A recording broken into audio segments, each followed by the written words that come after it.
Hey,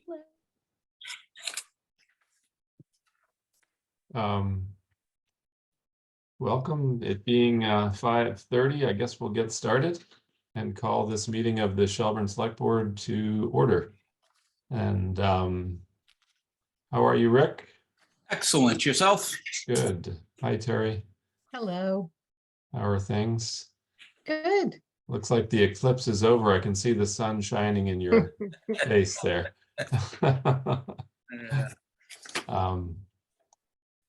Great. Well, we will jump right in. And let me just move my screens around here. Okay. So starting off with the accepting of the meeting minutes. Terry, did we approve the March 11th minutes already? Yes. Okay.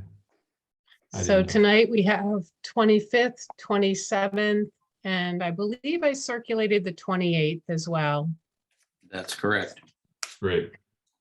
Rick, have you had a chance to review those? I have the first one for the minutes of March 25th. I found one small change on page 4. That's under the clarification and reorganization of the EMC. It's minor. I don't think it would confuse anyone, but it caught my eye. About the 4th sentence, it says the actual committee was to have 5 voting members. Rick met with the 9-member committee, not meant. So change the word meant to met. Got it. Otherwise, perfect. Great. And Anything with the other minutes? Oh, you want to do them as a batch? Sure. Okay. I did not find anything in the minutes of the 27th or the 28th that needed changing. Great. Okay. Do you want to move to accept? So I will move that we accept the minutes as presented with the minor word change in the minutes of the 28th of March as supplied. Great. And I will, and we're moving all 3 of those minutes, yes? Yes. Okay, Yes. I will second. If there's no further discussion, we'll vote. Rick? Aye. Andrew is aye, and the motion carries. And we're on to department liaison reports. Rick? I just have a couple. The police matters are coming up later in our agenda, so I'll leave that for them. The veterans, Upper Pioneer Valley Veterans Services Center is going to be holding a town hall meeting along with the VA on April 29th at Greenfield Community College to cover healthcare enrollment, transportation, and VA claims processing, along with an introduction into the PACT Act. So they wanted that to be made known. And Emergency Management Committee has decided to meet quarterly, so nothing new since my last report on them. And Town Hall, I'll defer to Terry if she has anything, because I have nothing. Nothing to report today. Thank you. Great. And I have nothing to report on the Pratt group. The Pocket Park is making some progress. I did see the tech school students out there on at least on Friday of last week. Still moving slowly, but moving somewhat, and we'll see if they make their early May timeline for completion, which is what they've told us. Did you Terry, were you able to reach the elevator people? Yes, it is fixed as of this afternoon. Oh, good. Okay, so we did unfortunately have a breakage of the elevator again. Was not working over the weekend during the movie showings, but is now back in action. So hopefully we'll continue to function. And I have met with Mark on the phone this morning for the highway He said the crew is sort of aimed at spring cleaning now that the snow has passed, and you know, doing some prep work on the Greenfield Road project. I mentioned that one resident had observed some flood damage to the Little Mohawk Road that we repaved last year. The edges are starting to get washed out a little bit with the heavy rains, but he has ordered some materials and is on top of that. We did get a complaint downtown that Baker Ave did not get sufficiently plowed. Mark said that was an oversight by one of the crew members. They did in fact plow it in the early morning, but then it kept snowing through the day, and they forgot to come back the second time. It did not look like it had really piled up. It was just a few inches, but it was noticed. So anyway, nice that people notice our plow teams, both when they come around and when they don't. Sometimes they get noticed for both things, but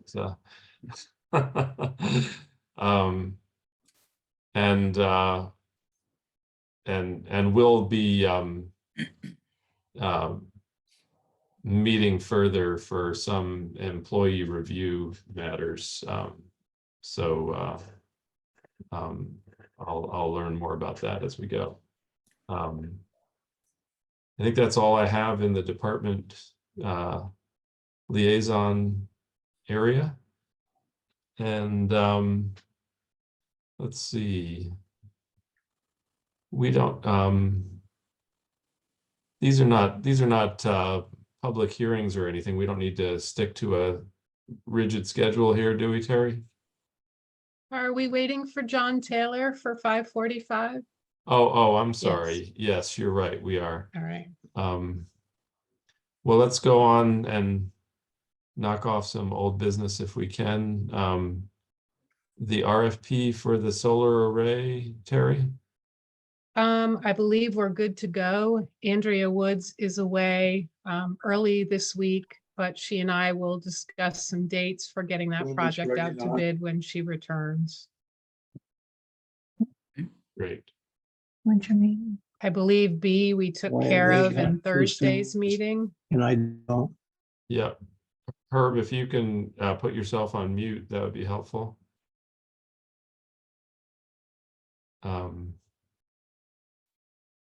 Okay, so we're done with B. C is Police Services Advisory Committee.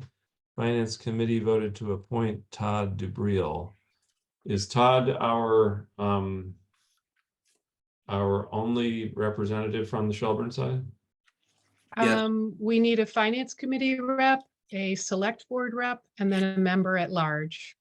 Okay, so now we have finance and select board, yes. Rick is interested, but we didn't make the appointment. Ah, okay.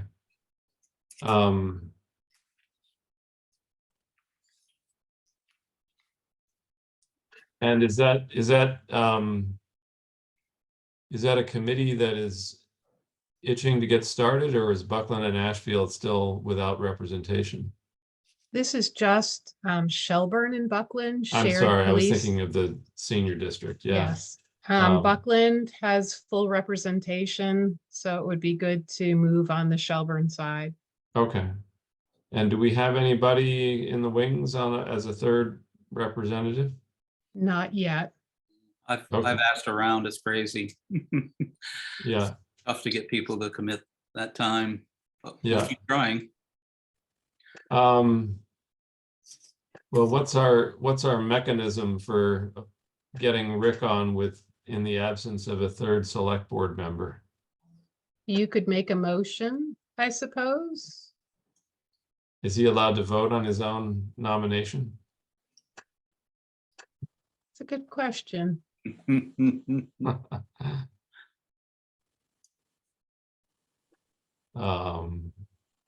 Two represents a quorum, so you must be able to, but as far as being that he's involved in the appointment, I'm not sure on that. Yeah, normally we don't vote on our own. Right. on our own nominations, but Well, well, why don't we vote to accept Todd if he's willing and you're in favor, Rick? I don't believe we have a say in that, do we, Terry? No, the finance committee has already nominated Oh, him okay, we as don't his have own. to, we don't have to vote him in then. No. So we could temporarily designate Rick and not have a motion to serve in that role until we have 3 members. So they could at least get off the ground. Okay, I can, using the authority vested in me as vice chair, can I designate Rick the acting representative until our 3rd rep shows up? I think you can use the rule of necessity, you know, like you can invoke that in order to do this. I know I'm not Okay. at your meeting for this purpose, but that is what it's there for. No, I appreciate that, Phoebe, and you being a moderator in Buckland, I'm sure you're more versed in these things than we are, so.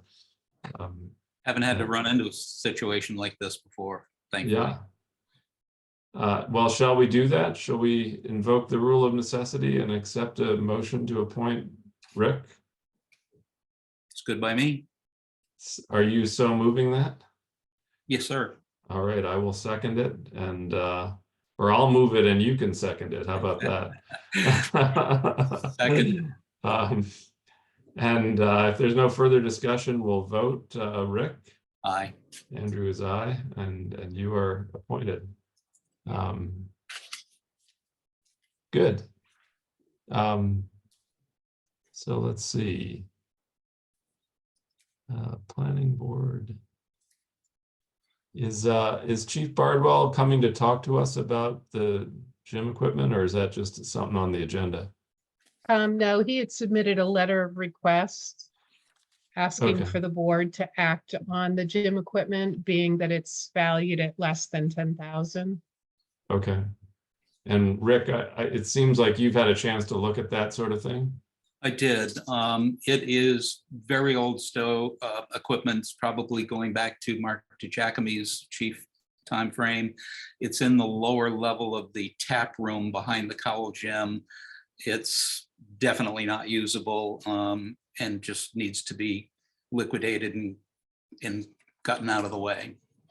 Okay. Do you want to move to that effect? So I would move that we proceed with authorizing the liquidation of those 3 pieces of old exercise equipment in whatever manner is appropriate, either dumpster, have the town highway superintendent find a way to deal with them, or I think all we need to do is actually move to allow them to be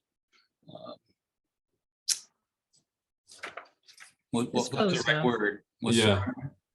Well, my only hope as an avid recycler is that if they are weights and they're mostly metal, that they should go to the scrapyard. No, well, there's a treadmill. It's running or exercising in place. One looks like one of those elliptical type things. One's a big treadmill. There is metal bars on them, but they're not entirely metal then. Yeah, no. okay. I see. Yeah. All right. Well, I withdraw that comment then, and I will second your motion. Any further discussion? Hearing none, we'll vote. Rick? Aye. Andrew is aye, and the motion carries. And just out of curiosity, any plan you have in mind, Rick, for how to dispose of the rest of the junk that you identified? I do have an idea, or I would like to discuss it, but I see John is on and it's his time. Should we go to he? Yeah. Well, is this a long discussion or? No, I sent you a bunch of pictures earlier of an accumulation of stuff is the best word to put it, that is up in the attic over Cowell Gym. It is home to furry creatures. It has been there forever. And in several months ago, I was at a recreation committee meeting and they discussed trying to get it out of the way up there and stop making it a habitat for infestation. And it has rolls of paper, a lot of cardboard. It looks maybe like they were joking, but I don't know, they could be serious. It could have been little skits for Friday pep days back in the time of Arms Academy. But there's nothing that anyone would want to put in their home. They're just not in a sanitary condition. So we have the window project for the attic in line. A lot of it is against the wall of windows. So it's all going to have to be physically moved, and who knows what's going to be under it as far as nests and the like. So the recreation committee said, well, we don't know if we have the authorization to get rid of it, which means it falls back to us as the old exercise equipment for the police department just did.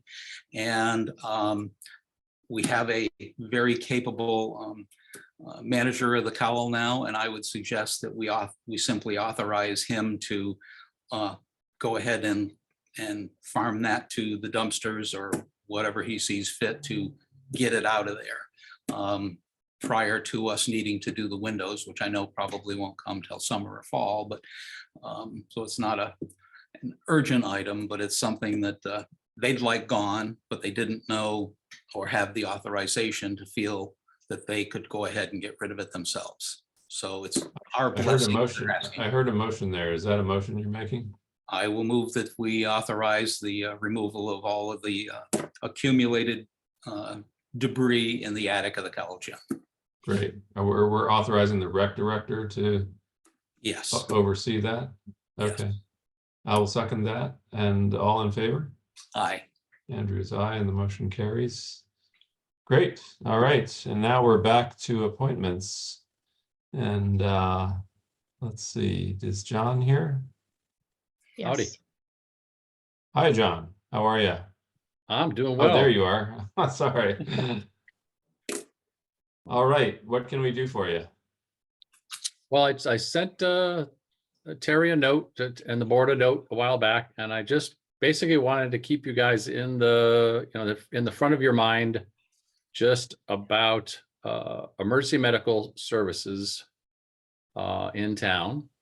With us today, we have Herb Guyette, obviously, is the fire chief ambulance director in Shelburne Falls. I've got Jim Holy on, who's the prudential committee, my boss in Shelburne, and Terry Dunn is here. He's another prudential committee member in Shelburne, rural Shelburne. So I'm presuming you got somewhere along the way my lengthy diatribe or epistle or whatever you want to call it about emergency medical services. Rick's smiling. Yes, I did. It was Okay. good reading.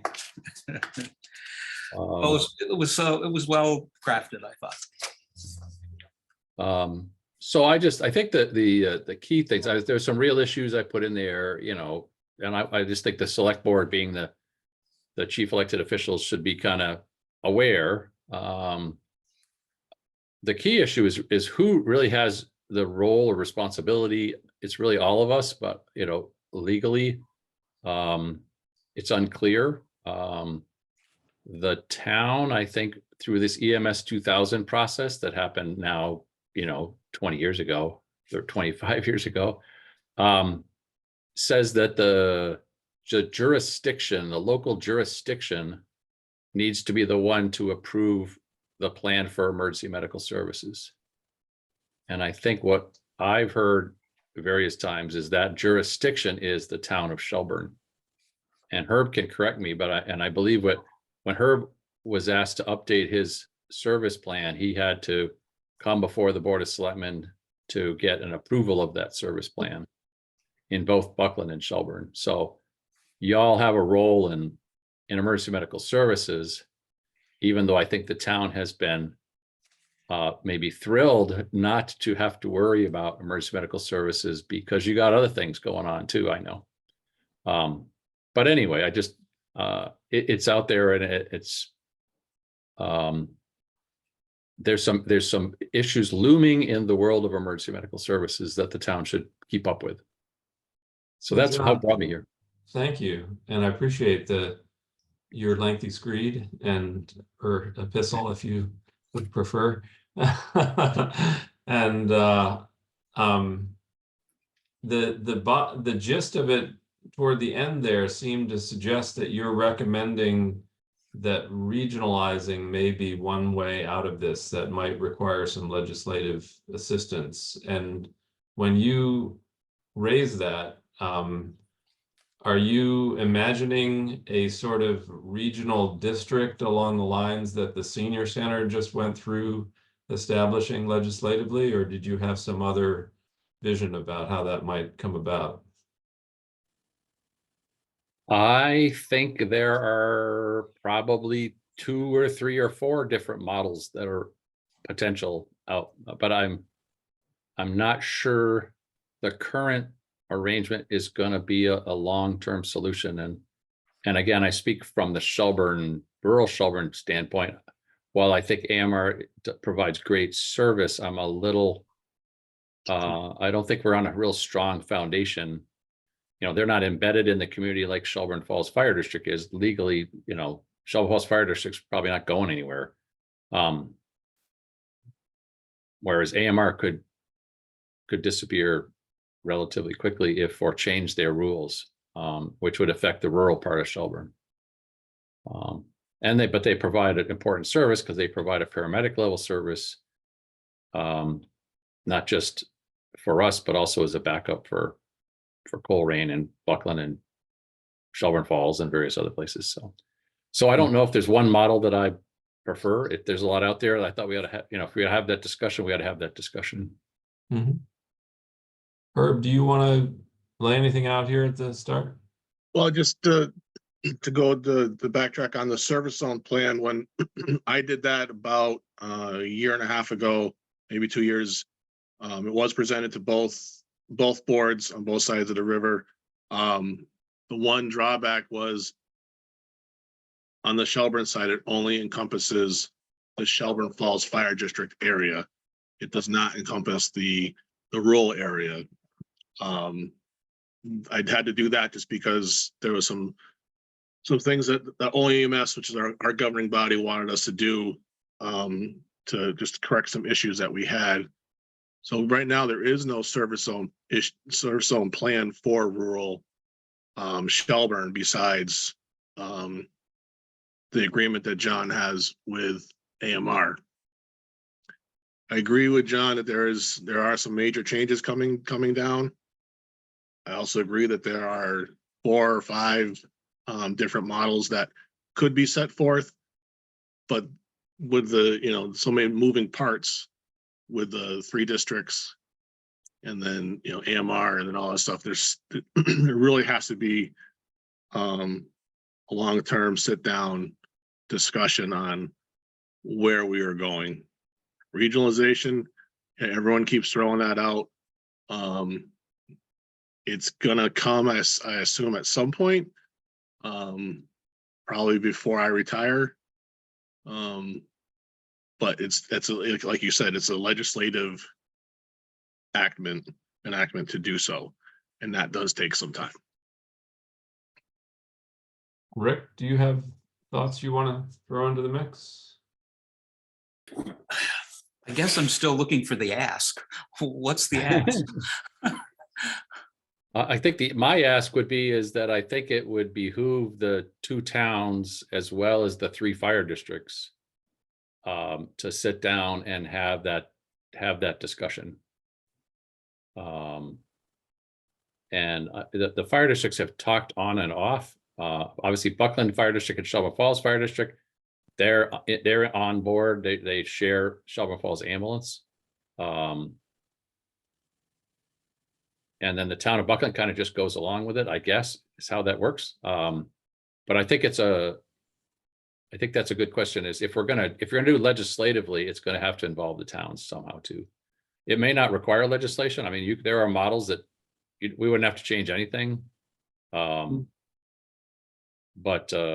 maybe the towns want to have a little more control or interest in it as opposed to just passing it on.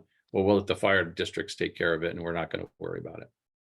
Well, It John, really doesn't, because, you can argue it really doesn't involve the town, but on the other hand, it's like, yeah, emergency medical care for our residents is unimportant.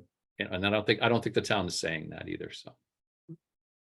well, I think if we were certainly, if a gap were to emerge and we were just not to have service coverage in part of our town, I think that would certainly be something the town would have a concern about. Yep.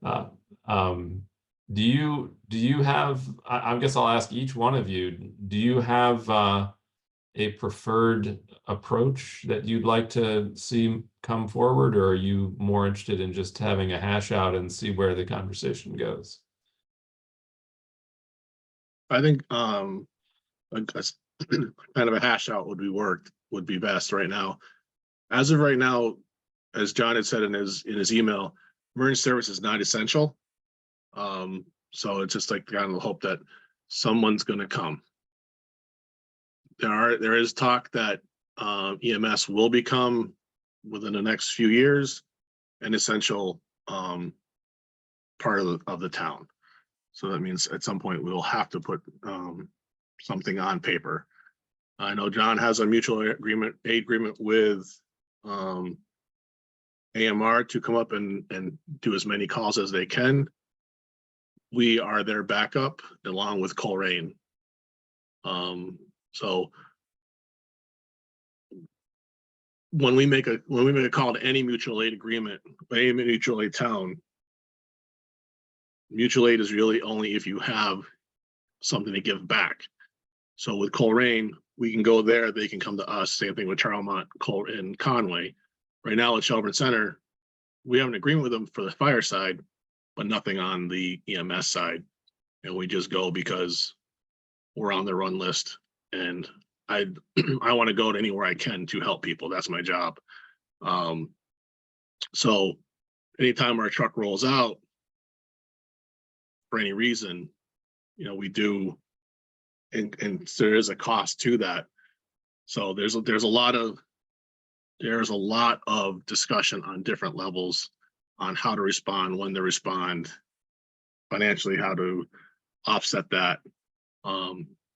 Which we're going through the same thing on the Buckland side, with the Buckland Fire District right now too. So my board is discussing that monthly at our meetings, if not at both of their meetings. It's on everybody's radar, countywide, statewide, and probably even countrywide. Yep. And John, do you have a sort of an approach you're leaning toward, or would you say that just a general conversation among these 5 parties would be the first step? Well, I think we could come to that meeting with, here's 5 models that are out there, and then kind of get the consensus as to what makes the most sense. And I think the key is getting everybody sort of rowing in the right direction. The models really are anything from, you could regionalize EMS just like the police departments is one option. You could just turn it over to a private entity, like Coleraine Ambulance is a private entity. Something like that could be formed totally, and just say, hey, it's just, we're going to contract with this private entity. You could, identify Shelburne Falls Fire District as the provider for both towns. And then maybe that would allow them to continue to improve staffing and patient care and everything else, to give them more funds, because everybody needs funds to put people on the ambulance. So those are 3 right off the top of my head. And then some people would say, well, if you're going to do Shelburne and Buckland, why not West County? So you get that, you could continue that discussion on, but I think getting everybody going in the same direction is what's important. Our responsibility at the moment is for Shelburne, however, and the last thing we want to do is not facilitate coverage. And you guys foreseeing what's coming is great. I'm glad you brought it to us, and anything we can do to help move it forward, I'm in. Do you want to have Terry and Heather maybe coordinate on putting together a meeting for these groups? I think that's Terry. fine. I don't know what whether Terry and Jim or Herb have other thoughts or. Yeah, I mean, that's probably gonna be, maybe even the first one is just. Yeah, I mean, even if yeah, I think that it might need to be a meeting. That maybe that might be the best way for Heather and Terry to do it. Okay. And Jim and Terry Dunn, I'm sorry I didn't call upon you. Do either of you have things you want to add to the conversation at this point? I know Jim's the chairman. Yeah, it would be up to him if he wants to unmute there and say something. But I think we agree with John and with Herb that this is an issue that needs to be addressed. It's not going to get better. It's going to get more complicated. And I see Jim's unmuted, so I'm going to let him speak on behalf of the Prudential Committee. Hi, Jim. Yeah, I think we ought to jump right in and get going with something. Good. Okay. Terry, does that sound like a good next step? I'm sorry, Terry Narkowitz. Yes. Yep, I'll speak to Heather and we'll try to come up with a date that works for all parties. Okay. Sounds good. And yeah, we are kind of in the run up to town meeting. Are you all okay? Wait until after town meeting? I think probably yes. Okay. Thank We'll- you. We'll take what we can get, and and I think we just wanted to have the towns involved, because whether you're whether you're going to become legally obligated to be involved or whether you already are, nobody's quite sure, but everybody should be on the same page, as opposed to just Herb and I sitting down and having coffee and coming up with some plan that might not meet the needs of what everybody else is thinking. So Great. No, we're happy to talk it through with you, and we look forward to hearing your leadership and recommendations on this, since you all are in the driver's seat on these ambulance calls. Good. Anything else? And anybody want to add?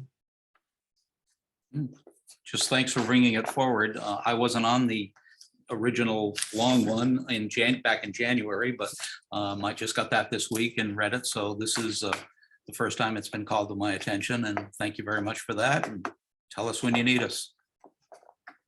thanks for your help. Yeah, thank you. Good. Well, thank you all for coming in. Great. Great. All right. Well, we will move on to the age-friendly program. And Phoebe, do you want to start in, or Meg? Absolutely. all right. Yes. Hi, folks. Happy Eclipse Day.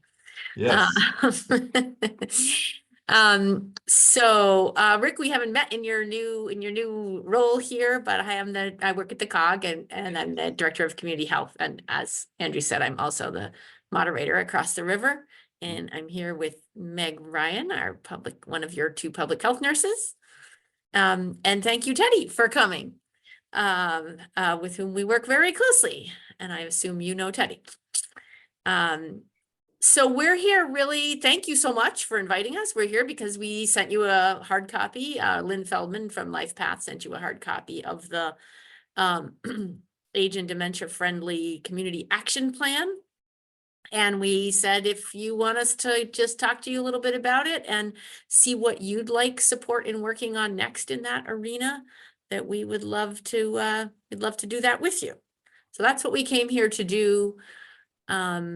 And we're hoping that we could sort of like walk you super fast through the book, not going to page through every page, but like kind of the big sections, and ask you what makes sense to support Shelburne in those areas. What would be most helpful for me is identifying what particular, as Rick mentioned in the last discussion, what's the ask here is what is the role of the select board in particular in this process that would not be implemented by our senior center director or other folks like that. So, Great question. Yeah. Things like having an open space and rec plan that includes the input of older adults. Encouraging the planning board to change your zoning to make ADUs acceptable, accessory dwelling units. Considering using community compact funding to support. Community compact has age and dementia friendly best practices. So applying for some of that to implement some of the work that needs to be done in the town. Maybe providing enough funding for your newsletter to be actually available in hard copy for people who don't have email. You know, any number of the kinds of things that select boards can vote for. Like, I think you're among one of the many towns that does not have, I'm checking, an ADA transition plan. no, we just did that actually.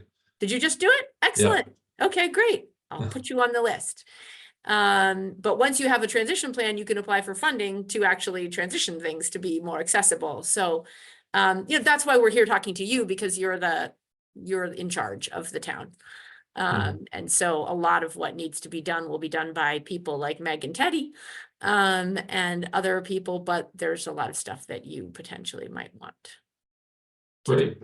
Well, I'm happy to have you walk us through the document if you want to do more of that. And if you could follow up, Phoebe, with maybe an email to us, itemizing some of those things that you mentioned as things that we could take further, that would be very helpful. Absolutely. I'm personally interested in the ADU issue, so I'm positive about seeing that discussion take place. I was an admirer of the recent Buckland bylaw proposal about short-term rentals, and so I thought that you all have taken good leadership in that area. And that planning board has done a lot of work over there. I'm Yeah. looking forward to the conversation at town meeting. Yeah. I'm just going to, I'm putting a link in here in case I'm assuming you're not all holding a hard copy. If we were meeting in person, we would have handed you each one of these and we'd be flipping through it together. So that if you want to have your own link, there it is in the chat. And I will share my screen, and Meg, you're gonna want to I'm assuming you guys don't know Meg all that well. Would you like to just hear what she does in Shelburne and then we go through the document? Sure. Okay. So One quick question first, Terry. I didn't get any file of this document or a link there too. It was a hardbound book that Phoebe just held up that was in the select board's correspondence room. You know, it was out for about a week or so. Okay, then it hasn't been there since the last signing, because I checked that every. No. Okay, No. so we go every other week there to sign warrants and the like, and so it's been there, but I didn't know it was there to go look I'm at. so sorry. So, Yes, okay. do you? I've got can you the click on I got the electronic copy up now. Yeah. Okay, and Rick, are you able to access that? I'm pretty sure I'll be able to. I'm going to show it to you anyway, you know, but I want you to make sure you have your own copy. And if you want us to mail you a hard copy, we're happy to do it too. So. Oh, okay. I do have it. You do? Okay, great. All right, now, Terry, I can share screen, right? They're not going to have any. Let me no, I cannot. authorize you. And while they're doing that, I'll just say that as one of There your you two go. public health nurses, I help with any needed disease surveillance for town, as in, you know, contact tracing, or if there was an outbreak of pertussis at the elementary school, Lisa and I would help with that. We hold nursing drop-in hours monthly at the senior center.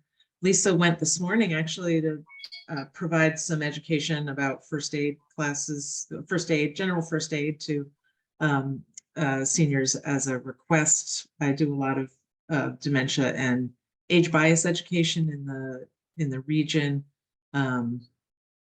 We also are at the Trinity Playgroup once a month, available to families and children with questions. And, you know, general public health nursing covers a lot of ground. So So can you now see the cover?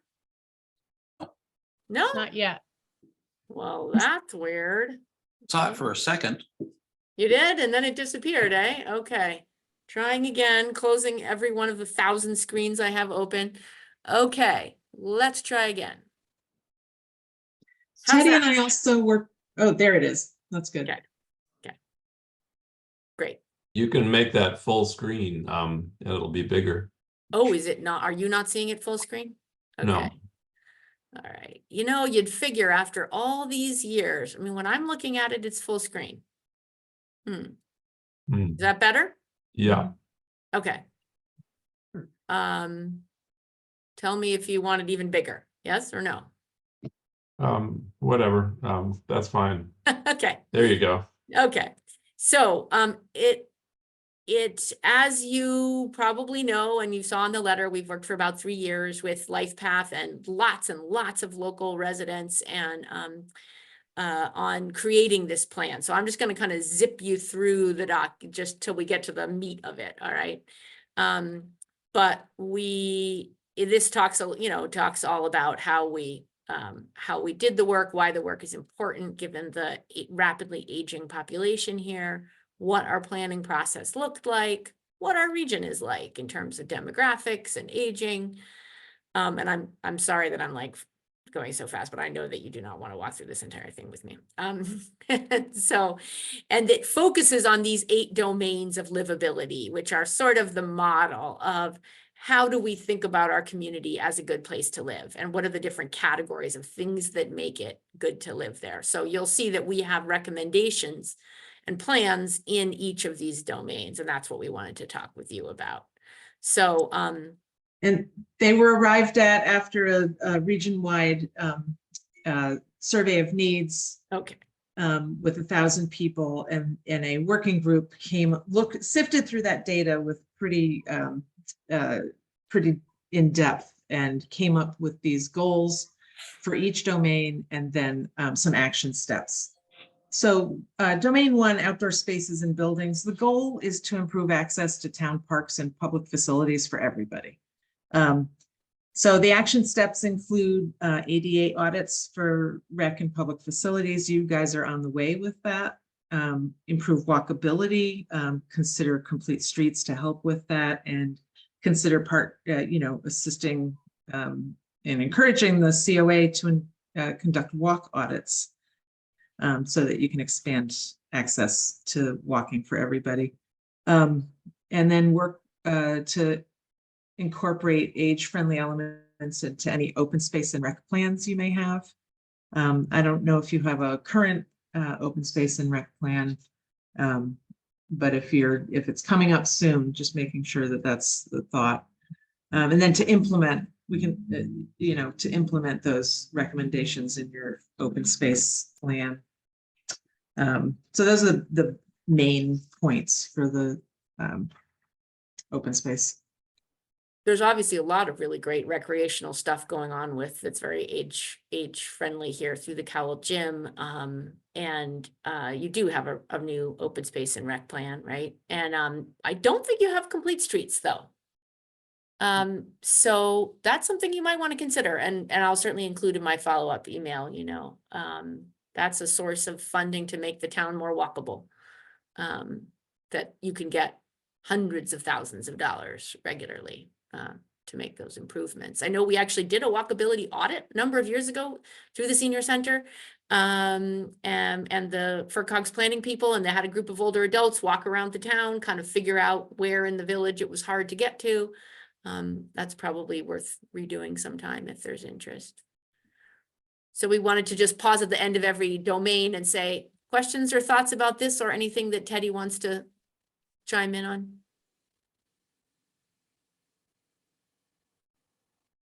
Okay, moving on. I think that, there are all good things that are necessary. We do have the Cowell Gym and we do walking things, but it's always good to have more locations to be able to do those things.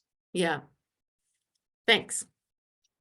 So the next big domain is transportation, one of our faves in Western Franklin County. And here we're really talking about both getting more people to know what is available, because there are so many more new things. I'm a regular bus rider from Shelburne Falls. I still think many people don't know the bus is free, or don't know how to use the access program, which will pick you up and take you somewhere from the library.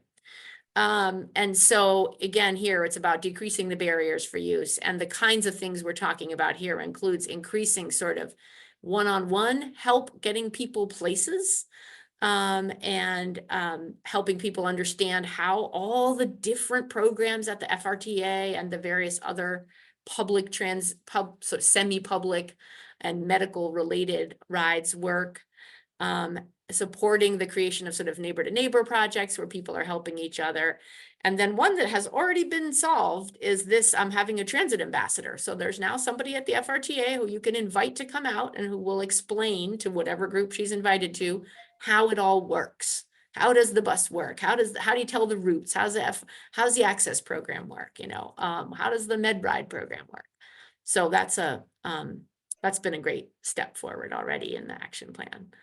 And you can see that in each of these goals, we're sort of talking about what are the resources that we need and how will we know if we did it in the next 5 years. Any questions or thoughts for Shelburne needs around transportation, or things you want us to follow up on? We're always looking for more volunteers for med rides. Okay. Okay. Yes, that's why it's up here. Yeah, it's a huge issue. Huge Having issue. the Shelburne Falls trolley run between Shelburne Falls and Greenfield would be a wonderful age-friendly project there. That would be great. Oh boy, I'd love to try to talk to MassDOT about that. Okay. The next domain is housing. You know, just to create more accessible older adult housing options, and to increase awareness of the current options is the goal in this domain. I mean, you guys already have supported housing in town, but you know, there's the affordability of housing is such a huge problem, and the ability to stay where you are.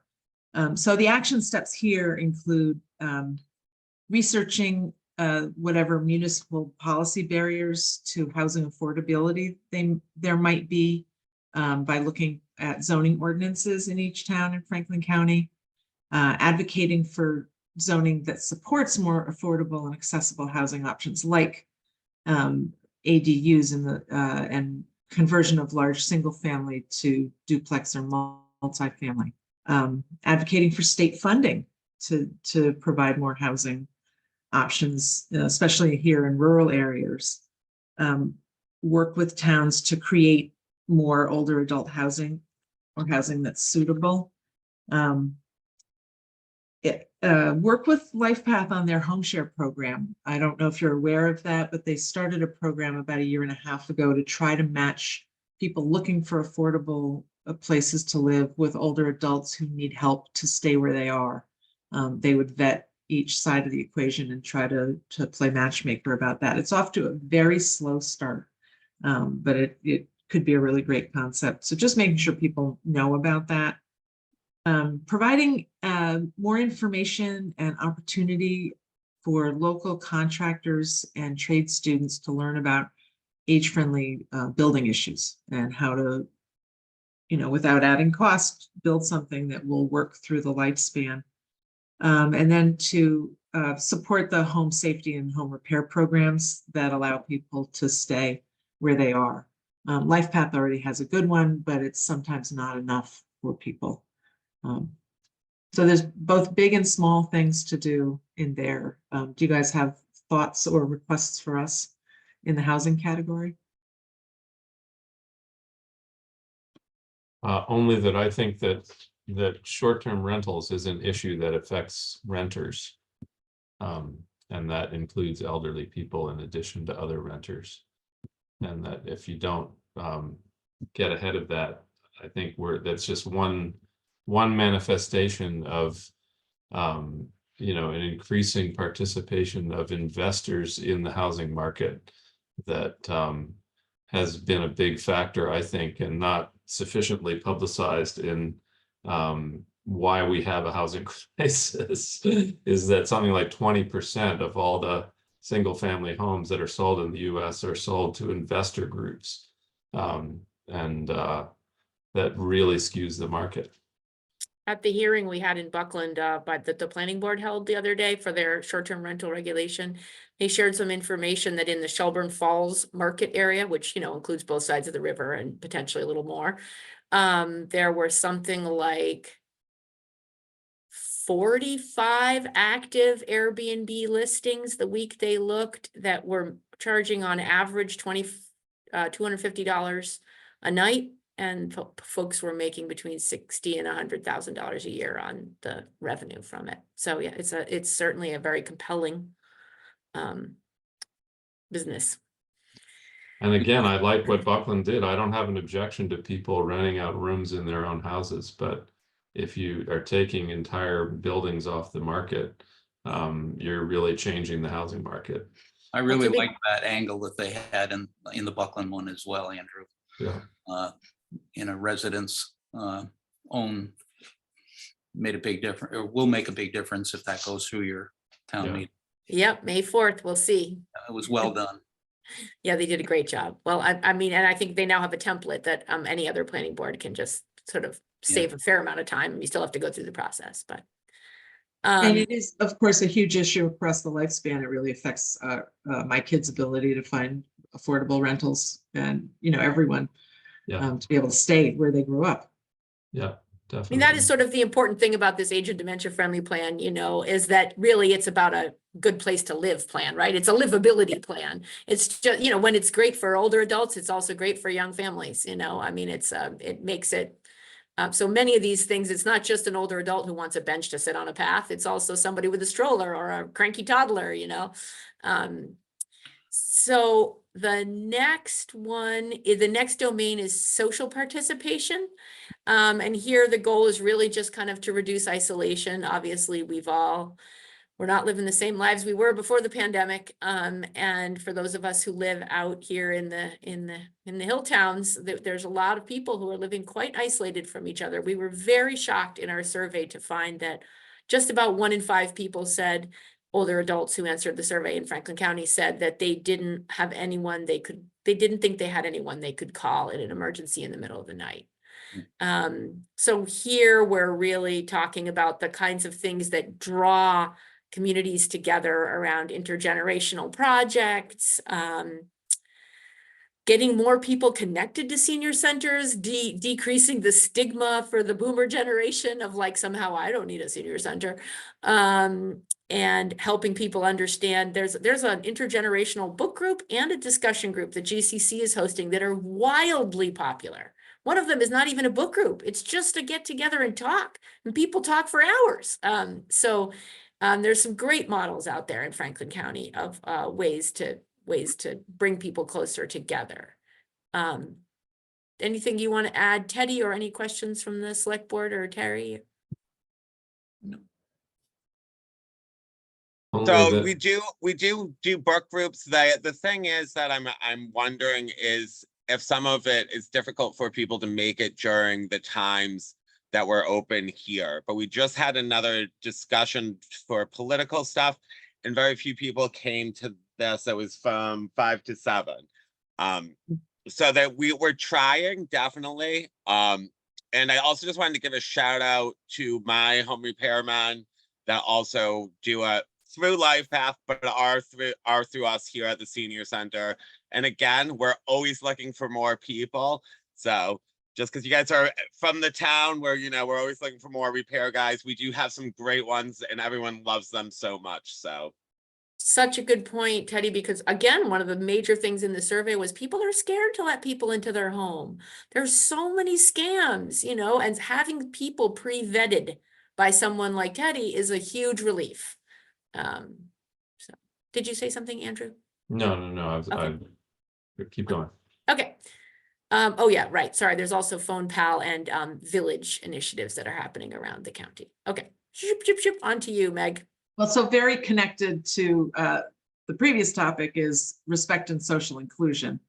So you can't really have an open and welcoming community unless you have respect for all varieties of people. So to increase awareness of some of the issues of aging and to increase community connections is the goal here.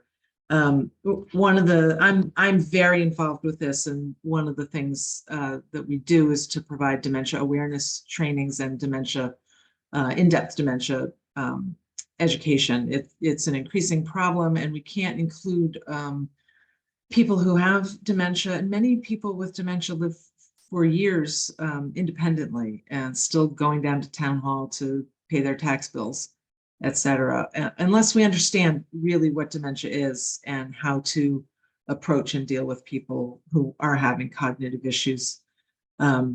Another thing we can do is to provide technical assistance regarding age and dementia-friendly issues. And I also provide anti-bias education in community settings. I've actually done 3 community-wide ones since December, well attended. It's a fun and exciting talk too. So, and then we want to make sure that people are aware of the Elder Abuse Protective Service Program. And one thing I would encourage you to consider is whether you want me to come and do one of the dementia awareness programs is very short. It's a 10 to 15 minute overview of what dementia is and how it progresses.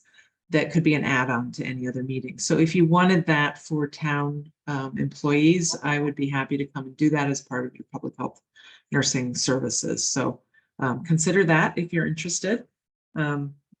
I really feel pretty passionate about making sure that we can include everyone in a community.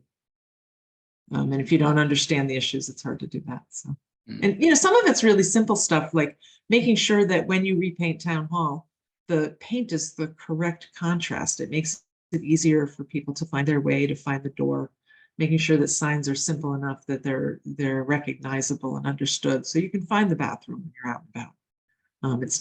So any feedback or thoughts on that topic? We have in the past done like an annual all boards meeting. I don't know if this would be a kind of forum where you could get that word out to all of the town folk. Terry, do you think of other forums that would be useful for that kind of information? I don't know if the town newsletter, Certainly, yeah. If you can keep it brief. 200 words.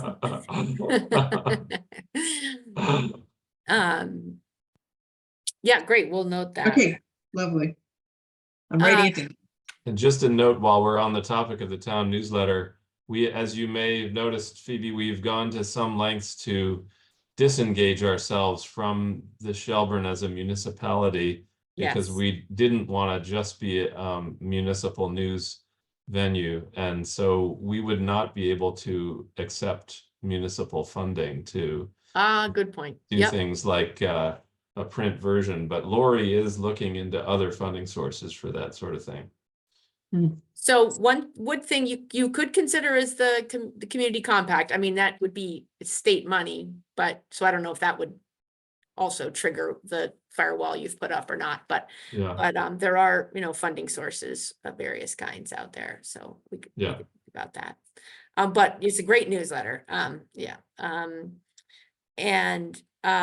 Okay, so almost done. Civic participation and employment is, again, sort of, this one is much more not just social. It's like, are people coming to town meeting? Are they tuning into this meeting? Are there captions for them if they want it? Are there captions for any recorded meeting that you're having? Can people who come to annual town meeting hear?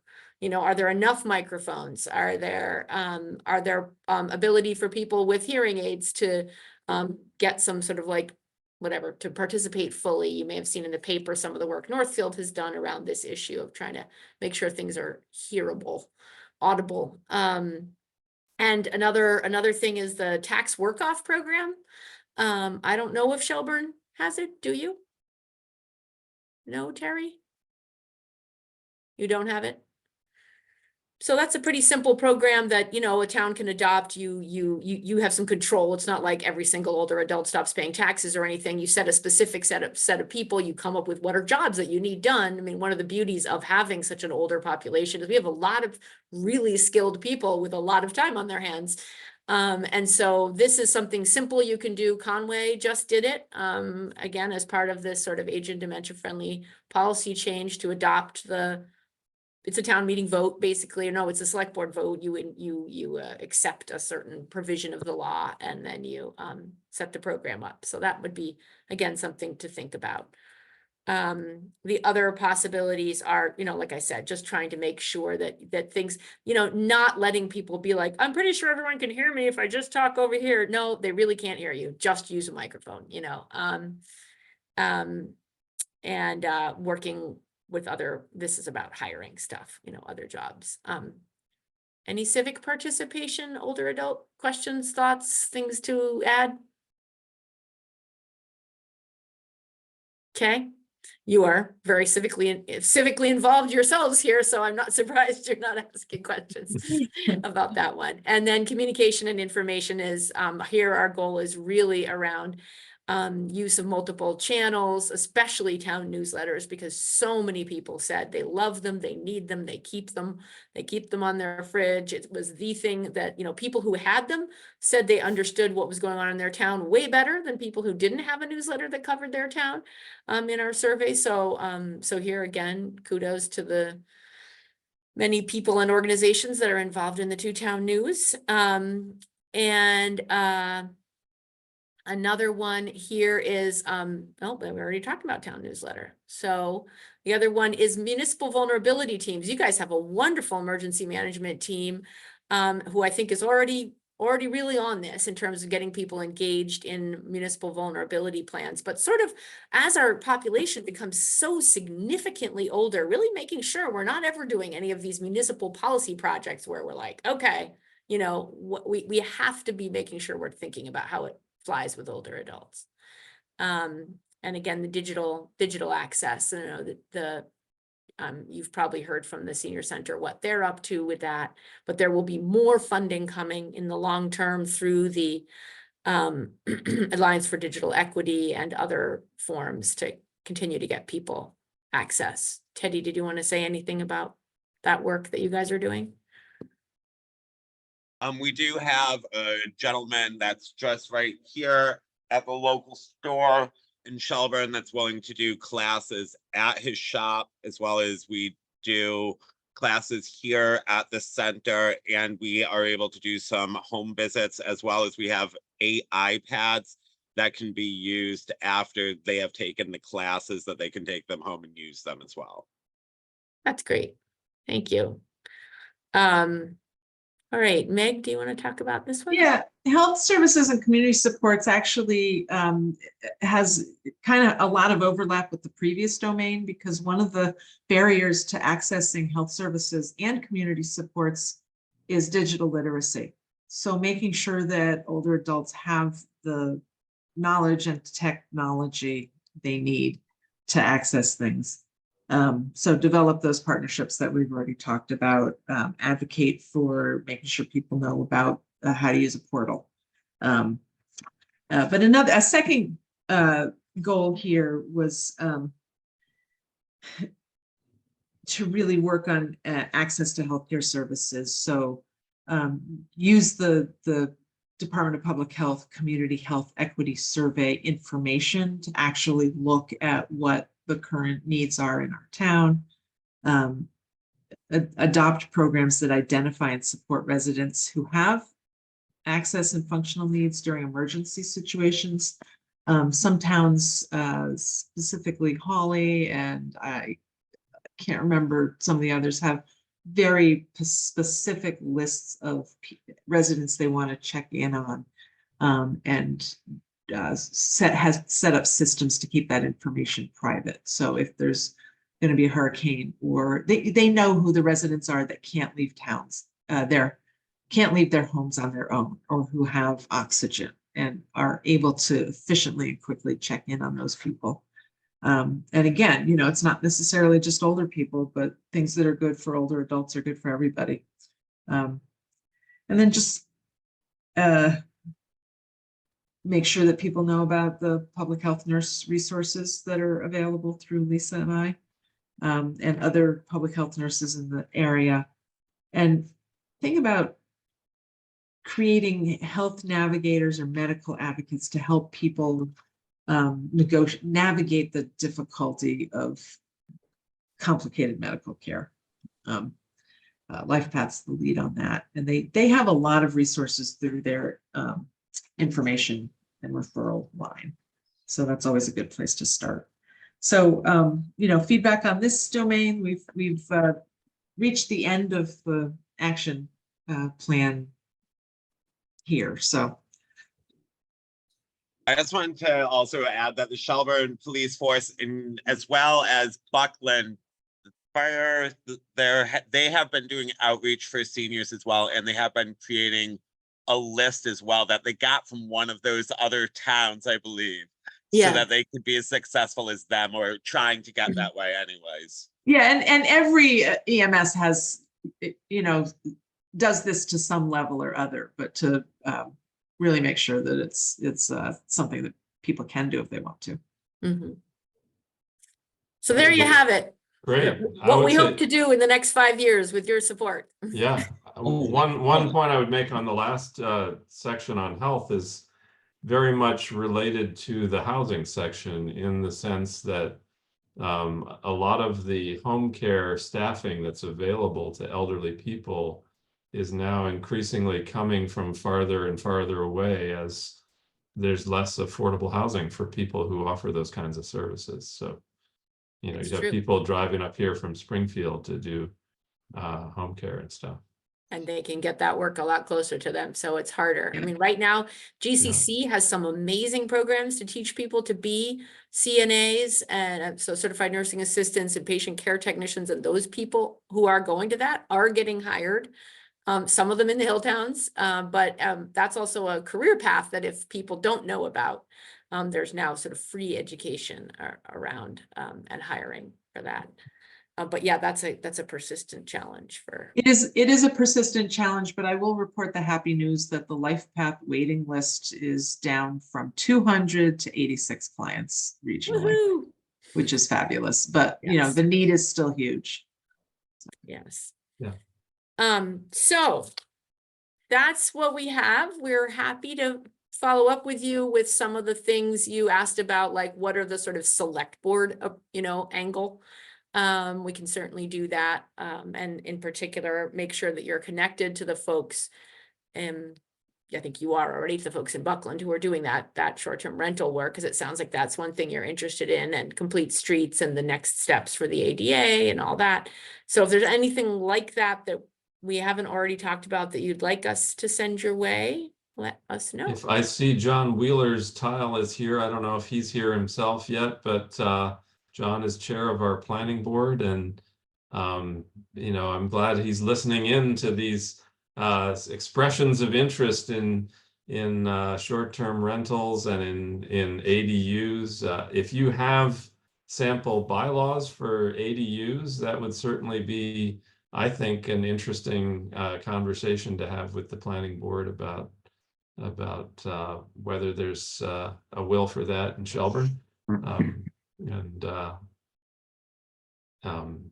Yes, this is John. I was thinking of that too. We're always looking for templates that seem to be working in other towns. So we'll be very interested to see what Buckland does in other towns on different things. Like sure, that. yeah. I mean, there's the one that already has passed is the one that has you know, allows for more density, reduces the in-town lot size from the totally unrealistic to the what's actually on the ground. You know, something like 75% of the lots in the town of Buckland were not conforming because they're all built from before there was zoning, right? And they're working fine for those of us who live over there, you know, so there's really no reason for them to be 2 acres. Yeah, exactly. We've talked about that also.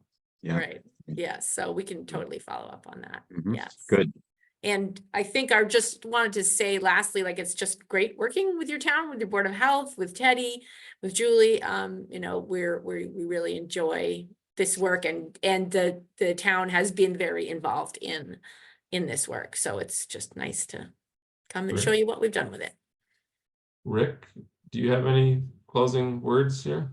How do I stop my head from spinning? Sorry. My Aw. goodness, that's a boatload of information, and I have downloaded that file, and I'll give it a good read tomorrow. But that was a great presentation and focus. I appreciate it a lot. Well, Thank you so I- much. Thank you. And I just want to point out that not everybody is going to do everything, Right. you know, but if all of us do something, it's going to get places. So, Well, Right. we're firing on all cylinders in some of those categories for We sure. sure Yes. are. yes, you are, Absolutely. Yeah. definitely. Yeah. Terry, So- any thoughts on your end? No, I'm good. Great. All And right. Teddy, just a small note about the Two-Town News. I noticed your address was bouncing, and we had trouble with both the municipal and FERCog addresses. I don't know if you're getting that newsletter now, but I do. What happens is I have Crocker Communication as my mail, and it sends it automatically to spam. mhm, So it tells people I'm not getting things when it goes to my spam file, but all I have to do is go to my spam file. I see. And I do go Okay. to my spam file to see what I get. Okay, good. Well, glad you're on board. All Well, right. thank you all for that presentation, and we look forward to following up with you. Thanks Great, so much. Thank you. Great to Thank see you you. all. Thanks. Bye. Bye. All right, let me come back to the agenda. And let's see. Okay, so I think we've done old business, and John, you're up.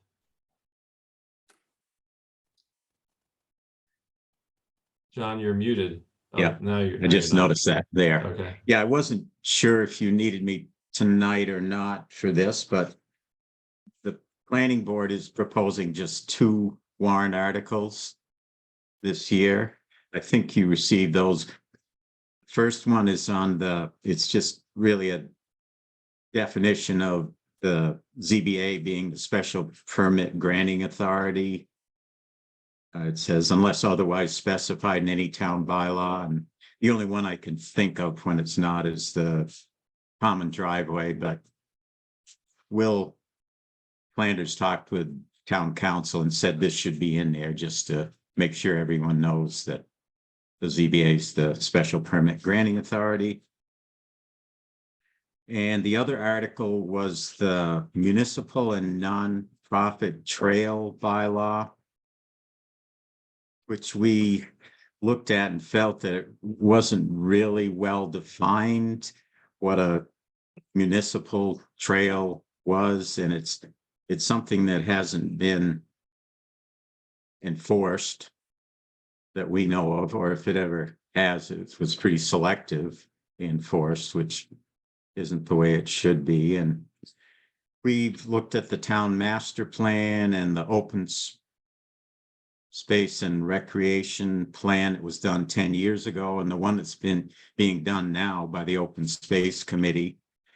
And they all say that we should be encouraging more recreation and hiking trails in Shelburne. And also it was mentioned tonight, I noticed in the age-friendly action plan to do things that would encourage hiking trails and things like that. And we just got to looking around town and see that there are nonprofits like Audubon and snowmobile clubs and fire tower trails that go across Mass Department of Environmental Management land and Shelburne Falls Water District land. Even though some of those are on snowmobile trails, they're open to the general public and being used for hiking and cross-country skiing. And we just felt it wasn't well defined. It hasn't been enforced. And I guess if it was enforced, it should be the FERCog building inspector who does it. But he has 17 towns that he's covering, and I think Shelburne appears to be the only town that has a bylaw like this, so maybe that's some of the reason it's not being enforced, but we just thought the bylaw wasn't well written, and we're suggesting that it be eliminated for now. So just for my understanding, if the bylaw goes away, does that have any impact on the trails that exist or are being contemplated? Nothing that is existing. We don't think it affects them at all. And in the future, it doesn't, any new trails wouldn't require a special permit.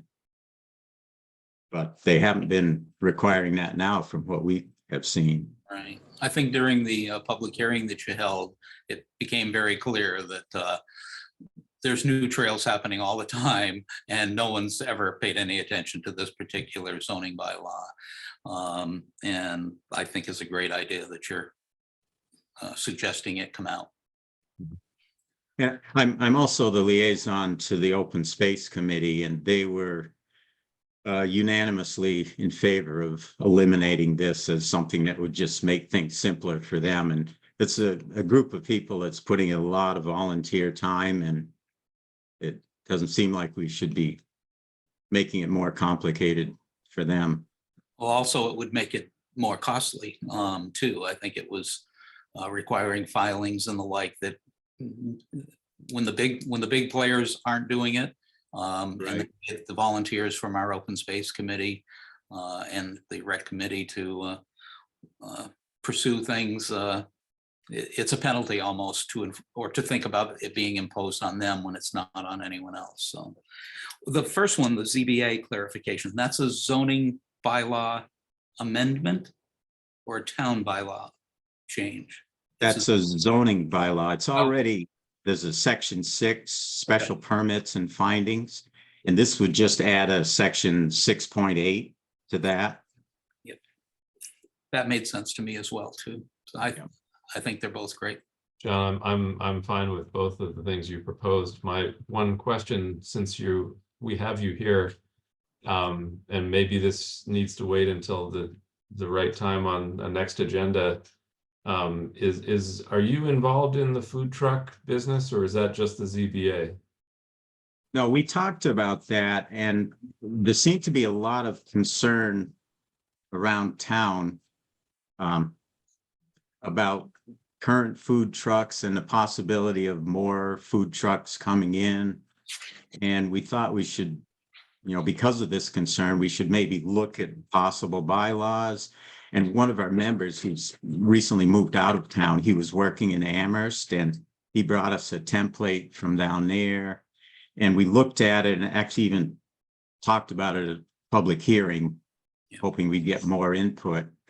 But we just felt this really wouldn't fit in Shelburne Falls right now. And I think we feel, and everyone feels, ZBA, we probably need something, but this is just not something that would fit in Shelburne Falls right now for several reasons, including some are short-term and some things are long-term, and we don't want to make it difficult for things like Moonlight Magic or Apex Orchard or farms that are having a food truck come in for a weekend, but it's something. So you're going to take some more time with it then? Yes, and a lot of this actually should probably, we thought, should be a town bylaw too, and town council talked about that too, giving out permits, especially short-term permits. It's something that probably should be a town bylaw, because those permits would be given out by Selectboard, or a few things would be zoning, but I think everybody needs to get together and decide what, but a lot of it probably should be town bylaws. But Terry? I had our FERCog health agent look at the language, and much of it, he said, is already included in Board of Health regulations. So he would like a little more time to work with it And perhaps rather than being a town bylaw, it would be covered in the Board of Health regulations. So he recommended not putting it on this year's town meeting warrant until there's more work done. Yeah, that sounds like we're all aiming in that direction. John, the one thing I was gonna throw into the pot for this longer term discussion is that the piece that seemed a little missing to me in the language that I read was a definition of what a food truck is, and or a trailer as they call it in some cases. And it felt to me like that was actually one of the focuses of concern is are we going to sort of open a door to just having people plunk trailers down on empty lots? Or are we going to have actual food trucks serving food? And so I think there needs to be some distinction between a trailer like you would find in a trailer park and a food truck. And that might take some thinking to actually come up with the language to delineate those things. Right, a lot of questions to be answered that need to be looked into, that we don't have all the answers right now. And we Right. talked about things like that also, that if there were special permits required, the special permit process that the ZBA goes through, they're already covering a lot of these things too, so. Yeah. Well, the ZBA did weigh in on it. I don't know if you'd seen that. April 5th, they sent us a letter as well. And they had a lot of concerns to the wording that was suggested. So I think back to the drawing board makes sense, and have it play out where it would end up as a town bylaw as opposed to a zoning bylaw or a Board of Health regulation. I think that's a conversation that really needs to be had for sure. So for this year, I don't think it's prudent that we pursue it. I think the planning board agrees with that too. The other one, while you're here too, can we discuss, Andrew? Go ahead. The other of the two town bylaws that they sent, which was the definition of a planning board. And we had a conversation about that at a previous select board meeting, John. No other committee, commission, or board that I'm aware of has a bylaw that defines what it is. And I think our conversation at our meeting when this was discussed, when it was first brought to us, was that this is, the range of something that should be in the preface on your website, as all the other committees say, here's who we are, here's what we do, here's our scope of work. For putting a bylaw like this into the town bylaws to define who you guys are and the parameters didn't seem warranted to me, or us, I think was the consensus, but I don't want to speak for Andrew.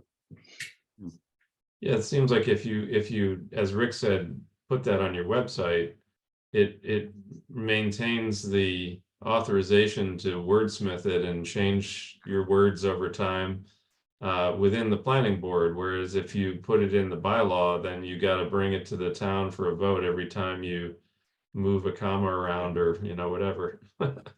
And the Emergency Management Committee actually just went through that process, and I think it took 2 meetings to come up with actually a mission statement, as they ended up labeling it, which will end up on their website as well.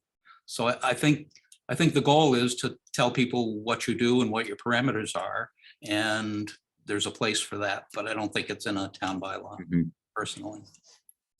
Yeah, I think I can agree with that. And I know Will Flanders talked with Donna McNichol, town council, about this, and she said everything in here was accurate, but she didn't know that it needed to be in a bylaw, that, define it better on the website or on the town website is maybe all that's necessary. But I think that was my take. Good. Yeah. Yeah, we decided not to bring these to town meeting anyway. We just thought we'd pass them along to the select board to look at and get your opinion, so. That's I'll why take we that. wanted, we had them Right. tonight, was to provide that to you. So I'm so glad you Right. were. Mhm. Yep, so I'll pass that on to the rest of the planning board. Thank you so Great. much. Yep. Yep. Well, thank you, John. Do Yep. you have anything more for us? No, I can't think of anything right now. We're All righty. just like to find another member or two to join us. We're getting smaller, like a lot of boards. It's hard to get volunteers, so. Everybody Right. likes to complain, but nobody wants to step up. Right, I mean, look at all the things where we're down a person. Energy committee, yes. it just goes on and on. Rec committee is down a person. It's just, Mhm. you look and you look and you look, and sooner or later you find somebody that's willing to step up to the plate, but it's, Mhm. we feel your pain. Mhm. Okay, well, thanks for your input and. Great. Thanks, Well, John. Thank you very much, John. Appreciate it a Appreciate lot. your work. Okay, good night. All right.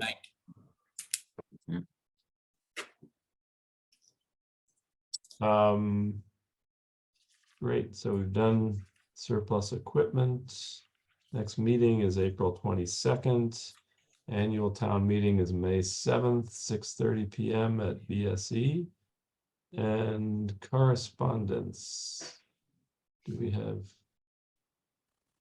correspondence? I didn't see any in the packet. Did we, Sharon? No. Any correspondence? No, but I did receive Mark Shippey's letter of resignation this afternoon. I'm sorry, retirement. His plans to retire effective July 27th. Okay. Yeah, he had spoken with me about that, and I have kept it under my hat until we had an official letter. So now we do, and we can begin the process of succession planning now that Mark has made that known. So I guess we'll Terry, maybe we can put that on our agenda for next meeting to begin Sure. talking about that. Great. Well, if there's no other correspondence, we'll entertain a motion to adjourn. Or we have public comment, but I don't see anybody Yeah, from the public here, so. so I will move, we adjourn tonight's meeting. All right, and I will second, and all in favor, Rick? Aye. Andrew is aye, and the motion carries, and we are adjourned. Thank you so much. Thank Alrighty. you.